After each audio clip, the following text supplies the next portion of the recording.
En el interrogatorio preliminar de El escritor y sus fantasmas de Ernesto Sábato de 1963, expone que los rusos tenían, hacia mediados del siglo pasado, problemas muy parecidos a los nuestros y por causas sociales muy semejantes. Uno de esos problemas fue el de la llamada literatura nacional y la lucha entre occidentalistas y eslavófilos. Perteneciente Rusia a la periferia de Europa, con rasgos de sociedad y mentalidad feudales, siempre mostró cierta similitud con España, país que tampoco tuvo en forma cabal el fenómeno renacentista.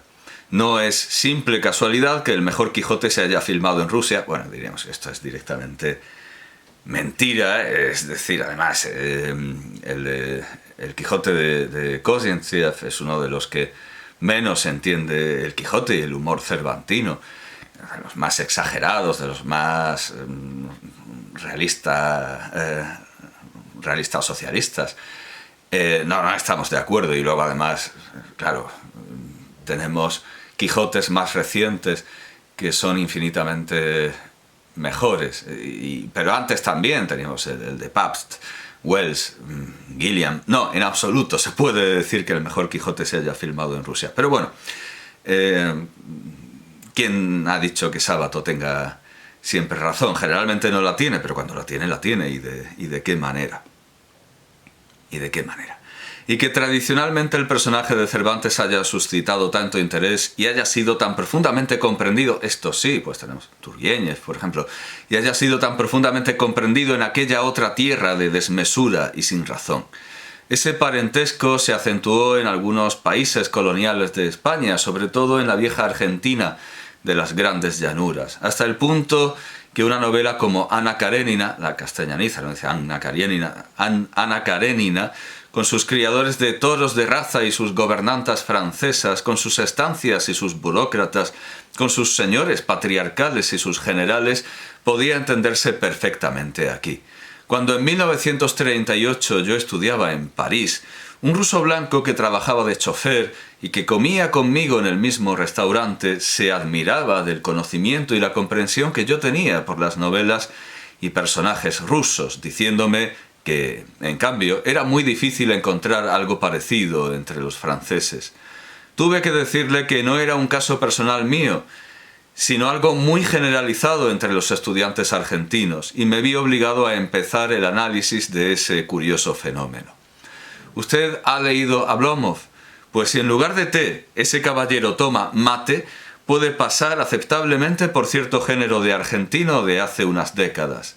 La desorganización, el sentido del tiempo precapitalista, la desmesura, la pampa y la estepa, la vida patriarcal de nuestras viejas familias, la educación europea y afrancesada, el desdén y al mismo tiempo el orgullo por lo nacional, el parecido entre los eslavófilos y los hispanizantes, el parecido entre nuestros doctores liberales y los intelectuales rusos que también leían a Considerant y a Fourier, el movimiento político y revolucionario entre los estudiantes y obreros, el anarquismo y el socialismo, etcétera, etcétera. Dejamos aquí a Sábato y hemos de reconocer que esa afinidad se alarga en el tiempo y realmente resultan sorprendentes las coincidencias culturales entre la España franquista y felipista y la Rusia soviética y postsoviética. Un pormenor de esta relación especular lo constituyen las figuras de Miguel Delibes-Setien, 1920-2010, y Viktor Pietrovich Astafiev, 1924-2001.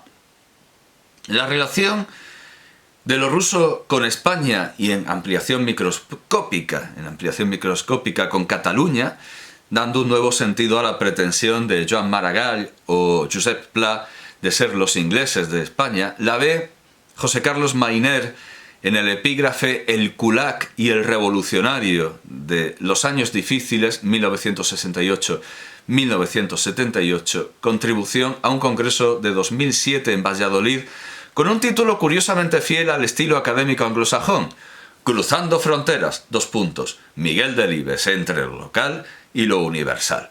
Dice Mayner: A lo largo del año 1970, Miguel Delibes, que estrenaba la cincuentena de su edad y era un novelista de éxito, y César Alonso de los Ríos, 30 años, periodista, mantuvieron unas jugosas conversaciones en Sedano, el refugio del primero situado en las tierras burgalesas de La Lora. Alonso de los Ríos era a la sazón redactor de Triunfo, una referencia de la cultura militante de izquierda, y aunque había conocido y apreciado a Delibes cuando trabajó en el norte de Castilla, no podía disimular cierto recelo ideológico ante aquel escritor ruralista, aficionado a la caza menor. Se me ha olvidado tener a mano el libro de César Alonso de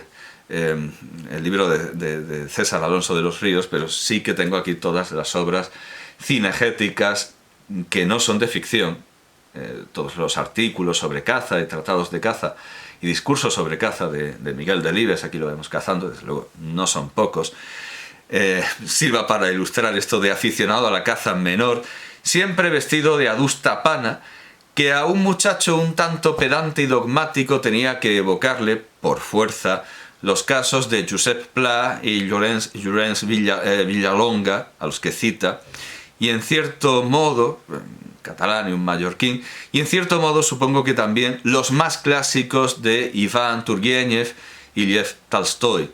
Los tiempos cambiarían y es bien sabido que el terne progresista de 1970 sería 30 y tantos años después azote de la izquierda y defensor de la unidad sacrosanta de España, en las páginas de un diario que entonces le parecería, a buen seguro, el colmo de la abominación. Pero en 1970 la recta doctrina bien sabida comparece muy pronto en unas líneas de intención derogatoria inequívoca por parte del entrevistador. La defensa apasionada del campo o la exaltación de la naturaleza producen, digo, ciertas sospechas. Se salta un fragmento, sobre todo cuando el arraigo tiene un tipo agrario y responde a esa voz profunda, tan irracional como entrañable de la tierra. Esto está en la página 175 del libro de César Alonso de los Ríos. Mainer llega a considerar, hay un momento en el que Mainer llega a considerar que es de interés que se escuche también su propia voz crítica y pasa a la primera persona. Hará falta que confiese que yo mismo compartía entonces aquel reparo hacia lo que Alonso de los Ríos llamaba el costado ideológico endeble de Delibes y de los otros escritores citados. A mí me gustaba Villalonga, que se había burlado de la vida provinciana de Palma de Mallorca en Mort de Dama y había establecido en Bearn la elegía, tan apasionada como imaginaria, de una aristocracia volteriana y arcaica, casi a la vez que en la vecina isla de Sicilia lo hiciera Giuseppe Tomasi di Lampedusa al escribir Il Gattopardo. Y en 1979 acababa de leer con fascinación el cuaderno gris de Pla, y que no sería descabellado entender como las memorias de un escéptico y sentimental culac ampurdanés, aunque también suscribía con alivio el indulto que Joan Fuster y Josep Maria Castellet habían propuesto para sus culpas y extravíos. Pero debo reconocer que por aquel entonces nunca leía a Delibes, el presunto culac de Castilla la Vieja. Sin embargo, si ahora vuelvo sobre las líneas de aquella entrevista de 1970, debo convenir en que el escritor castellano derrotaba a Alonso de los Ríos con las solas armas de su sinceridad y capacidad autocrítica. No es frecuente confesar, en tiempo de tantas mudanzas, que, y esto es cita, no creo que mi ideología haya sufrido grandes variaciones desde que maduré, desde los 22-25 años. Alonso de los Ríos, página 56. Pero mucho menos lo era añadir, en momentos de generalizada pedantería, que era un autodidacto literario y que en su primera novela, La sombra del ciprés es alargada, todo se había ido en fachada y engolamiento, ademanes propios de quien leía entonces, y esto es cita de Delibes, todos aquellos Lajos Zilahi y Van der Merch y las Bronte y Jane Grey. Había leído también algo de nuestros clásicos, pero poca idea y poca cultura literaria. Esto está en la página 118. Y era admirable, por último, que el escritor triunfador revelara incluso una cierta distancia de aquella operación literaria que le había granjeado el éxito, la constitución de la novela española de posguerra, porque cuando traza su secuencia histórica es muy consciente de lo que de oportunismo e improvisación hubo de tener. Y así no vacilaba en insertarse en una primera promoción de autodidactos anterior a la de los universitarios socialrealistas y vanguardistas que parecía conocer, aunque no tuviera muy clara la jerarquía de valores. Citaba juntos a Gelbenzu, Benet, Sánchez Espeso, Cela Truloc. Eso está en la página 130 del libro de Alonso de los Ríos. Podrían añadirse, ya tomamos de nuevo nuestra propia voz, naturalmente algunos referentes. No hay que exagerar, desde luego, la afinidad entre Turguéñez y los escritores catalanes. La revista Pel i Ploma, fundada en Pel i Ploma, lo que pasa es que, claro, estiliza con el et. Pel i Ploma, fundada en 1899 por Ramón Casas y Miquel Utrillo, no era una especie de jara y sedal dedicado a la caza, sino que hacía referencia, como tuvo que aclarar el propio Utrillo en el primer número, al pelo del pincel y a la pluma del escritor. Y la relación de Pla con el mar y la montaña consistía más bien en comerse lo que producían ambos, mientras que veía con curiosidad la desaforada afición de Prudenci y Bertrana a la caza. Bertrana sí que vendría a ser el escritor cazador. Quizá pueda considerarse mera curiosidad, aunque dista de serlo, que Miguel Delibes adaptara la traducción del guión de Robert Bolt de Doctor Zhivago, de David Lean, de 1965. No se puede olvidar, en cambio, el nombre del capitán Vladimir Klavdievich Arsieniev y su trilogía sobre Dersu Uzala. El primer volumen es de 1921, el segundo de 1923 y el tercero póstumo de 1937, que fue llevada al cine en 1961 por Agassi y Babayan y con fama universal, merecida fama universal, por Akira Kurosawa en 1975. No es ajena al mundo del cazador descrito por Arsieniev y Kurosawa la segunda película basada en una obra de Astafiev. La primera es Aquí no han volado las gaviotas, de Bulat Bogautdinovich Mansurov, de 1977, sobre El Paso, de 1958. El Paso se traduce aquí como una... Bueno, es una compilación de textos que entiendo que se corresponden con el libro El Paso. Y entiendo también, aunque claro, lo traducen como Una infancia en Siberia, es de la colección Castor de Flammarion. Y entiendo que está traducido del alemán, porque en la transliteración del título original usan una W que, vamos, me hace pensar que esto está traducido del alemán. Está ilustrado, ahora mismo no encuentro, sí, eso es, está ilustrado, muestra pues eso, sí, una infancia en Siberia, pero se corresponde con el libro El Paso, de 1958. Y bueno, de ahí viene Aquí no han volado las gaviotas. Bueno, pues esta, a pesar de lo que dicen las fuentes cinematográficas, vamos, de lo que dice IMDb, a pesar de lo que dice IMDb, Un cuento de la taiga, de Vladimir Alexandrovich Fietin, no es su primera película, es una película de 1979, sino que lo es Aquí no han volado las gaviotas. Aquí no han volado las gaviotas es la primera película basada en una obra de Astafiev. Y la segunda, sobre el segmento de El zar pez, aquí tengo la traducción francesa en Julliard, y es una traducción de, bueno, en fin, sí, de Charles Riva, que sí que viene el título original. Esto sí que está traducido del ruso sin mayor problema. Bueno, pues de El zar pez, de 1976, se toma el segmento titulado Sueño de las montañas blancas, y hablo de segmento porque las historias están interrelacionadas, como las de El último arco, de 1968, en las que el nexo es su propia autobiografía. El libro, que toma su título de un segmento que podríamos considerar, el segmento propiamente llamado El pez zar, que podríamos considerar una inversión de El viejo y el mar, de Hemingway, de 1952, es curiosamente un año posterior a Mis amigas las truchas, que se contiene aquí, de Miguel Delibes, y ha de relacionarse sin duda con la figura del hombre rural como custodio de la supervivencia, de El disputado voto del señor Cayo, de Antonio Jiménez Rico, de 1986, sobre la novela de Delibes de 1978. Quizá El zar pez sea la obra más conocida de Astafiev.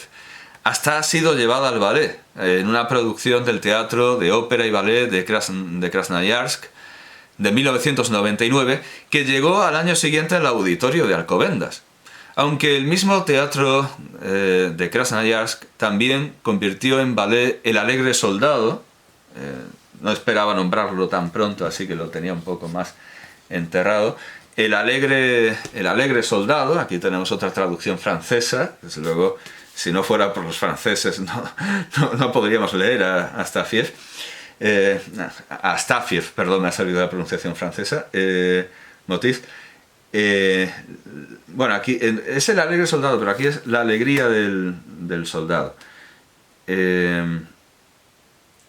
Sí, es el soldat. 1998, es un libro de 1998. Me parece que alguien lo da como del 99, ¿no? Es de 1900. Sí, yo lo tenía bien en mis anotaciones. El alegre soldado es un ballet sobre el libro de este título de 1998. Bueno, la producción de El alegre soldado en el ballet, en la ópera y ballet de Krasnoyarsk es de 2017. Es una producción que se volvió central en la conmemoración del Día de la Victoria de aquel año, al menos en Krasnoyarsk. Al menos se volvió central en el Día de la Victoria en Krasnoyarsk.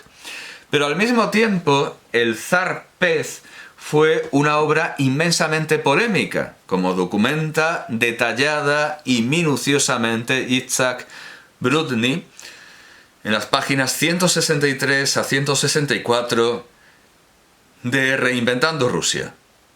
El nacionalismo ruso y el Estado soviético, 1953-1991, el libro publicado por la Universidad de Harvard en el año 2000. La reina pez, Tsarriba, claro, porque pez es femenino en ruso, pero yo creo que está bien traducido como el zar pez, es más natural. Hay palabras que cambiaron de género, antes no se decía el mono, se decía la mona, y no se decía el zorro, se decía la zorra. Pero claro, en castellano, lo normal sería traducir el zar pez. Me parece bien esta traducción francesa. En inglés, Brudny dice la reina pez, pero bueno. La reina pez, Tsarriba, una colección de 12 novelas, 12 novelas pero que están interconectadas y además comparten personajes, retrata la relación entre hombre y naturaleza en Siberia.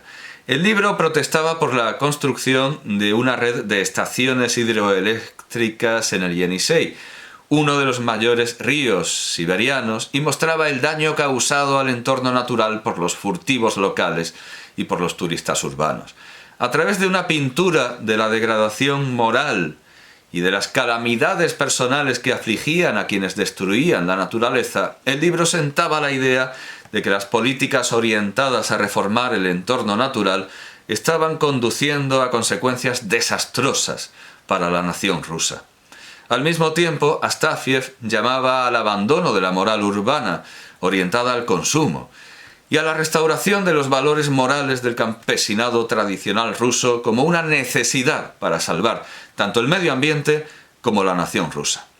En octubre de 1976, Literaturnoye Obrozenye organizó una mesa redonda para discutir las cuestiones propuestas en La reina pez, es su traducción. Tomaron parte 11 escritores, críticos literarios y científicos ambientales, así como el propio Astafiev. Kim Schilling, un científico ambiental con puntos de vista liberal reformistas, convino con Astafiev en que la crisis ecológica era consecuencia del medio ambiente cultural existente, la ideología oficial, que conducía al pueblo a creer en la supremacía de la economía y la tecnología, e intentaba subyugar la naturaleza a todo coste. Al mismo tiempo se enfrentó a la fuerte pulsión antiintelectual y antimoderna de Astafiev. Desechó como ilusorio el equilibrio ecológico que existía en el pasado, la asunción fundamental de Astafiev. Las crisis ecológicas ocurrían a lo largo de la historia y en estratos locales y regionales. Solo la ciencia podía crear y mantener un equilibrio ecológico. La restauración de las virtudes morales tradicionales no podía sustituir la ciencia y el progreso científico. Las ideas de Schilling fueron reiteradas por su colega Nikolai Svatkov. Convino en que la red de estaciones hidroeléctricas construidas en los ríos siberianos había cambiado el ecosistema de la región y había incitado en gran manera a la caza furtiva y por ende a la corrupción moral. Por otro lado, añadió Sviatkov, Sviatkov, no había alternativa real a esas estaciones. En principio, las estaciones nucleares podrían convertirse en una alternativa a las estaciones hidroeléctricas cuando se desarrollara la tecnología. Solo entonces podría Rusia desmantelar las centrales hidroeléctricas y restaurar el equilibrio ideológico. En otras palabras, solo el progreso científico y tecnológico era capaz, en último término, de salvar el medio ambiente. El crítico literario Sergo Lominache y el profesor de literatura Liev Sabolyov, los otros dos liberal reformistas en el debate, y que me perdone, sí, pero es que en la transliteración de Brudny no aparecen ni acentos, ni... o sea, es una traducción muy deficiente, entonces no puedo pronunciar bien el ruso con la transliteración que me da Brudny. Decía que los otros dos liberal reformistas en el debate también alabaron la novela, pero rechazaron el intento de Astafiev de añadir una dimensión antiintelectual al argumento ecológico. El científico medioambiental Nikolai Reimers y el prosista de Aldea, escuela de prosa de Aldea, a la que podría pertenecer pues también el propio Astafiev, Gleb Gorishin, ofrecieron la defensa mejor articulada de los puntos de vista de Astafiev. Reimers defendió a Astafiev contra las críticas de los científicos liberal reformistas. Llamó a sus colegas a que despertaran del sueño de la ciencia y la tecnología, a que despertaran del sueño de que la ciencia y la tecnología podían resolver problemas medioambientales. Aún más, arguyó que la naturaleza vale mucho más que el dinero, las piedras preciosas, las fábricas o la maquinaria con las que las estimaciones tradicionales calculan la riqueza de una nación. Desde un punto de vista estrictamente económico, el papel de la naturaleza en la creación de un entorno vivible valdría entre 40 y 280 veces más que nada que pudiera extraerse de ella. El progreso tecnológico tendría poco valor real y no debería perseguirse. Reimers también apoyó los argumentos antiurbanos de Astafiev. El turista urbano, el residente de las junglas de cemento, por cierto que turista es un insulto en Detective Triste. Turista es uno de los peores insultos. El residente de las junglas de cemento sería un analfabeto ecológico e incapaz de amar verdaderamente la naturaleza. Gorishin rechazó las acusaciones liberal reformistas de que Astafiev estuviera idealizando el pasado. Astafiev tenía razón, arguía Gorishin, en alertar de que, violando el equilibrio ecológico, el progreso tecnológico estaba destruyendo una moral tradicional que gobernaba las relaciones entre los humanos y la naturaleza. El progreso tecnológico estaba, de hecho, causando la corrupción moral de la sociedad rusa. Astafiev también tenía razón en su insistencia acerca de la prioridad de una restauración moral. Aquí, de acuerdo con Gorishin, Astafiev seguía la gran tradición moral establecida por Dostoyevsky. Aunque Literaturnoye Abraseñe no siguió el debate sobre la novela, continuó publicando ensayos sobre la cuestión de las virtudes del progreso tecnológico. En marzo de 1977, 6 meses después de la mesa redonda sobre la reina pez, el zar pez, la revista, claro, porque no es lo mismo pez, no es lo mismo rey que zar, y este pez es zar, no es rey. La revista publicó un ensayo sobre el tema por Vadim Kajinov. O Kojinov, es que al no tener los acentos, en el centro de este programático ensayo nacionalista radical estaba una dura crítica de la glorificación oficial de las virtudes del progreso científico y tecnológico, del estilo de vida urbano y, en último término, de Occidente. No hay que olvidar tampoco la condena del alcoholismo, parecida a la de Hergé en Tintín y los pícaros de 1976. Como expone Brudny, en 1978 Sergei Vikulov, editor en jefe de Nash Sovremennik, criticó que el Estado estuviera permitiendo la venta de grandes cantidades de alcohol de mala calidad en el medio rural.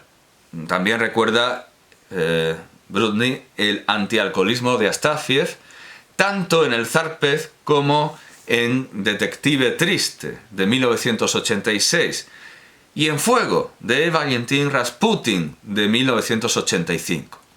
Y tanto en El zar pez como en Detective Triste, así como en casi todas sus obras, Astafiev juega con la idea de la distribución de grandes clásicos y obras maestras en el medio rural, mezcladas estas obras maestras con la poesía tradicional y popular. Clásicos a veces recónditos, como las cartas de una monja portuguesa, que casualmente tengo aquí en edición bilingüe, francés e italiano, las cartas de una monja portuguesa, que es una obra francesa, que tanto emocionan al poli de Detective Triste, que en España se tradujo, como estamos viendo, como Historia triste de un policía. Se tradujo por... el traductor es... Hay un prólogo, bueno, un libro extraño, el autor habla de su novela, la traducción... No viene quién es el traductor, vaya cosa.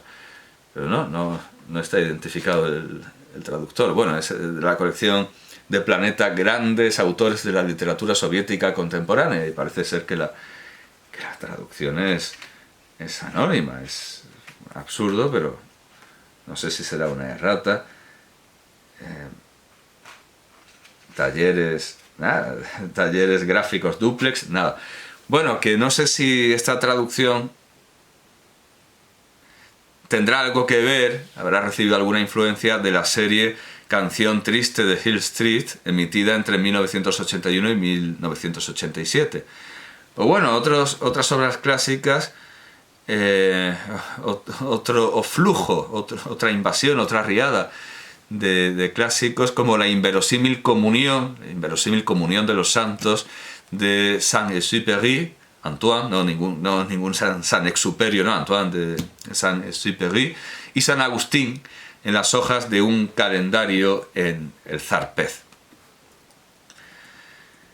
Pero el cuadro no estaría completo si no miráramos precisamente a Occidente, a la España franquista, desarrollista y capitalista, que jugaba al mismo juego que la Unión Soviética, con la que competía, y en la que el 25 de mayo de 1975 Miguel Delibes había leído ante la Real Academia Española su discurso de ingreso, titulado El sentido del progreso desde mi obra, que fue contestado por Julián Marías y que contenía estas palabras. Luego lo reeditó como Un mundo que agoniza. La naturaleza ya está hecha, es así. Esto, en una era de constantes mutaciones, puede parecer una afirmación retrógrada, mas si bien se mira, únicamente es retrógrada en la apariencia. En mi obra, El libro de la caza menor, que está contenido aquí, por supuesto, hago notar que toda pretensión de mudar la naturaleza es asentar en ella el artificio y, por tanto, desnaturalizarla, hacerla regresar. En la naturaleza apenas cabe el progreso. Todo cuanto sea conservar el medio es progresar.